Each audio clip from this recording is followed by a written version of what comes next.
इस वीडियो में अध्ययन करेंगे भारत का नेपोलियन समुद्रगुप्त के इतिहास का, उसकी विजयों का वर्णन होगा और प्रयाग प्रशस्ति में किस किस शासकों का विवरण दर्ज है आदि अनेक इम्पोर्टेंट प्रश्न इस वीडियो में शामिल हैं। आइए शुरू करते हैं वीडियो।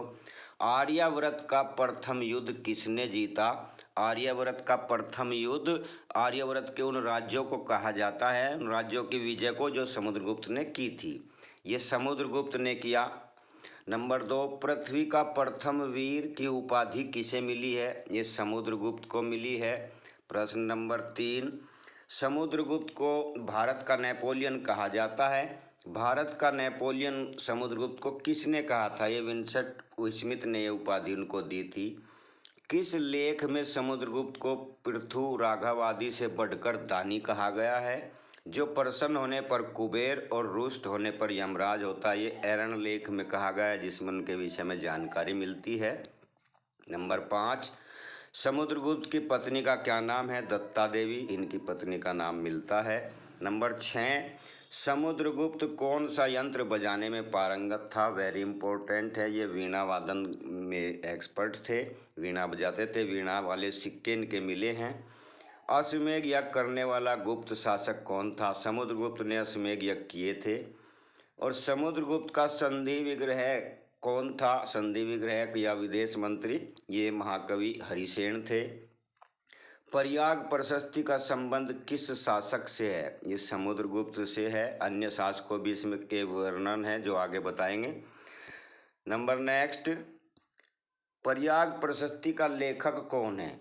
हरिसेन। और प्रयाग प्रशस्ति के विषय में थोड़ा जान लीजिए, बहुत इम्पोर्टेंट है। समुद्रगुप्त के कवि मंत्री सम्राट अशोक के कौशाम्बी अभिलेख पर, अशोक के इस पर 6 आदेश खुदे हुए हैं। उसी स्तंभ पर हरिसेन ने ब्राह्मी लिपि और संस्कृत भाषा में चंपू शैली में ये लेख खुदवाए थे समुद्रगुप्त के विजयों के विषय में।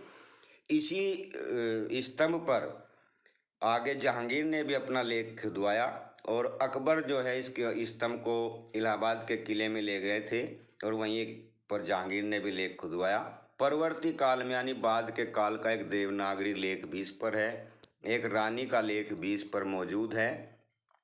नंबर 11, किस पुस्तक में पूर्वी समुद्र और विंध्याचल पर्वत से लेकर हिमालय तक के बीच के भाग को आर्यावर्त कहा गया है? मनुस्मृति में कहा गया है। समुद्रगुप्त द्वारा जीते गए प्रदेश कौन कौन से थे? उसके द्वारा जो विजित किए गए प्रदेश थे, सीमांत प्रदेश 5 थे, जिसका विवरण प्रयाग प्रशस्ति की 22वीं पंक्ति में मिलता है। और ये 5 प्रदेश थे: समतट, डवाक, कामरूप, कृतपुर और नेपाल। उत्तर भारत के 9 राज्य जिनका वर्णन 21वीं पंक्ति में है। 8वीं राज्य ये भी 21वीं पंक्ति में है। और दक्षिण पथ के 12 राज्य थे, इनको विजित किया मगर इनको स्वतंत्र छोड़ दिया 12 राज्यों को। और ये नीति उनकी कहलाई ग्रहण मोक्षानुग्रह। दक्षिण भारत में अपनाई गई नीति क्या कहलाई? ग्रहण मोक्षानुग्रह कहलाई। उत्तर भारत के राज्यों का विलय करने की नीति, विजित करके अपने राज्य में मिला लिया, वह परस भोदरण नीति कहलाती है। दक्षिण के बाद उत्तर का युद्ध कहलाता है। जो दक्षिण भारत के बाद फिर उत्तर के राज्य थे, उन्होंने हरकतें करनी आरंभ कर दी थी, एक बार फिर विजित किया दोबारा, और ये युद्ध आर्यावर्त का द्वितीय युद्ध कहलाता है, दक्षिण के बाद लड़ा गया।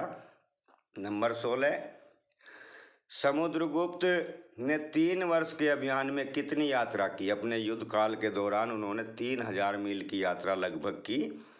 समुद्रगुप्त के समय दक्षिण कौशल की राजधानी थी सिरिपू। समुद्रगुप्त ने किस बीहड़ जंगली प्रदेश को जीता था? महाकांतर को जीता था, जो एमपी में था। श्रीलंका के किस शासक ने समुद्रगुप्त के पास दूत मंडल भेजकर बोध गया में एक मठ बनवाने की अनुमति ली थी और फिर बनवाया भी था? ये मेघवर्मन, जो समुद्रगुप्त के समकालीन श्रीलंका के शासक थे। नंबर 20, किस बौद्ध भिक्षु ने समुद्रगुप्त की प्रशंसा की है? वसुबंधु ने इनकी प्रशंसा की है।